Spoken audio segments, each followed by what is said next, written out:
మెంతుల చారు కోసం కట్ చేసిన ఉల్లిపాయలు, టమాటాలు, పచ్చిమిరపకాయలు, అలాగే 8 గంటలు నానబెట్టిన మెంతులు తీసుకోవాలి.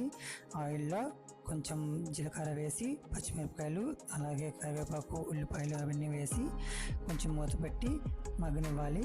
అలా మగ్గిన తర్వాత అలాగే అందులో చింతపండు కూడా నానబెట్టి రసం తీసి పక్కన పెట్టుకోవాలి. అలా మగ్గిన ఉల్లిపాయల్లోని నానబెట్టిన మెంతులు వేసి మూత పెట్టి ఫ్రై చేయాలి. ఫ్రై అయ్యాక దాంట్లో కట్ చేసి పెట్టుకున్న టమాటా ముక్కలు కూడా వేసి మళ్ళీ కాసేపు మూత పెట్టి వాటిని కూడా మగ్గనివ్వాలి. అలా మగ్గిన తర్వాత సరిపడినంత కారం, సాల్ట్ అన్నీ వేసి సరి చూసుకొని మొత్తాన్ని కలిపెట్టి మళ్ళీ మూత పెట్టాలి. ఆ తర్వాత దాంట్లో చింతపండు రసం పోసి ఉడకనివ్వాలి.